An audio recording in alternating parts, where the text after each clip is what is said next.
श्री कृष्ण जन्म। भाद्रपद कृष्ण पक्ष की अष्टमी को रात के 12 बजे मथुरा के राजा कंस की जेल में वासुदेव जी की पत्नी देवी देवकी के गर्भ से 16 कलाओं से युक्त भगवान श्री कृष्ण का जन्म हुआ था। इस तिथि को रोहिणी नक्षत्र का विशेष महात्म्य शून्य है। इस दिन देश के समस्त मंदिरों का श्रृंगार किया जाता है। कृष्ण अवतार के उपलक्ष्य में झांकियां सजाई जाती है। भगवान कृष्ण का श्रृंगार करके झूला सजाया जाता है। स्त्री पुरुष रात के 12 बजे तक व्रत रखते हैं। रात को 12 बजे शंख तथा घंटों की आवाज से श्री कृष्ण की जन्म की खबर चारों दिशाओं में गूंज उठती है। भगवान श्री कृष्ण की आरती उतारी जाती है और प्रसाद वितरण किया जाता है। प्रसाद ग्रहण कर व्रत को खोला जाता है तथा द्वापर युग में पृथ्वी पर राक्षसों के अत्याचार बढ़ने लगे। पृथ्वी गाय का रूप धारण कर अपनी कथा सुनाने के लिए तथा उद्धार के लिए ब्रज जी के पास गई। ब्रह्मा जी सब देवताओं को साथ लेकर पृथ्वी को विष्णु के पास क्षीर सागर ले गए। उस समय भगवान विष्णु अन्नतशया पर शयन कर रहे थे। स्तुति करने पर भगवान की निद्रा भंग हो गई। भगवान ने ब्रह्मा एवं सब देवताओं को देखकर उनके आने का कारण पूछा तो पृथ्वी बोली, भगवान मैं पाप के बोझ से दबी जा रही हूँ, मेरा उद्धार कीजिए। ये सुनकर विष्णु बोले, मैं ब्रज मंडल में वासुदेव की पत्नी देवकी गर्भ से जन्म लूंगा। तुम सब देवतागण ब्रज भूमि में जाकर यादव वंश में अपना शरीर धारण कर लो। इतना कहकर अंतर्ध्यान हो गए। इसके पश्चात देवता ब्रज मंडल में आकर यदुकुल में नंद, यशोदा तथा गोप गोपियों के रूप में पैदा हुए। द्वापर युग के अंत में मथुरा में उग्रसेन राजा राज्य करता था। उग्रसेन के पुत्र का नाम कंस था। कंस ने उग्रसेन को बलपूर्वक सिंहासन से उतारकर जेल में डाल दिया और स्वर्ण राजा बन गया। कंस की बहन देवकी का विवाह यादव कुल में वासुदेव के साथ निश्चित हो गया।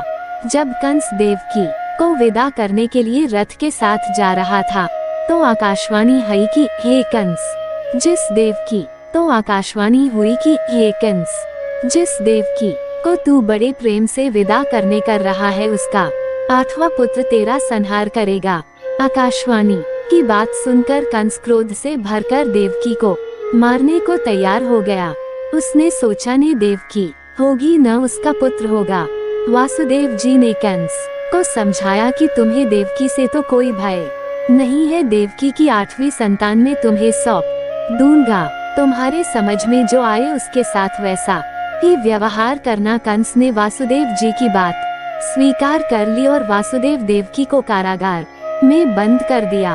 तत्काल नारद जी वहां पहुँचे और कंस से बोले कि यह कैसे पता चला कि 8वां गर्भ कौन सा होगा, गिनती प्रथम से या अंतिम गर्भ से शुरू होगा। कंस ने नारद जी के परामर्श पर देवकी के गर्भ से उत्पन्न होने वाले समस्त बालकों को मारने का निश्चय कर लिया।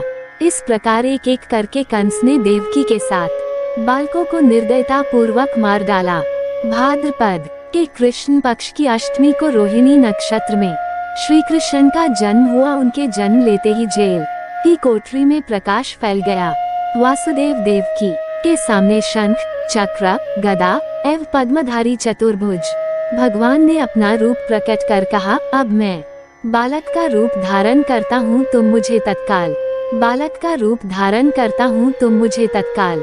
गोकुल में नद के यहाँ पहुँचा दो और उनकी अभी अभी जन्मी कन्या को लाकर कंस को सौंप दो।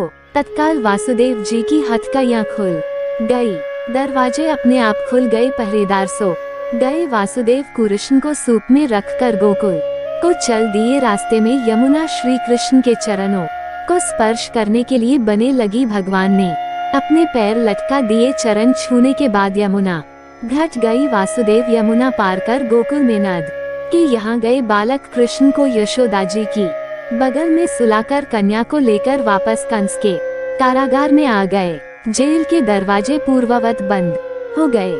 वासुदेव जी के हाथों में हथकड़ियाँ पड़ गई। पहरेदार जाग गए। कन्या के रोने पर कंस को खबर दी गई। कंस ने कारागार में जाकर कन्या को लेकर पत्थर पर पटक कर मारना चाहा, परंतु वो कंस के हाथों से छूटकर आकाश में उड़ गई और देवी का रूप धारण का बोली, हे कंस, मुझे मारने से क्या लाभ, तेरा शत्रु तो हे गोकुल में पहुंच चुका है। ये दृश्य देखकर कंस हतप्रभ और व्याकुल हो गया।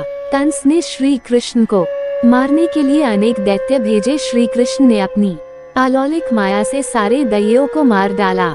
बड़े होने पर कंस को मारकर उग्रसेन को राजगद्दी पर बैठाया। श्री कृष्ण की पुण्य तिथि को तभी से सारे देश में बड़े हर्षोल्लास से मनाया जाता है।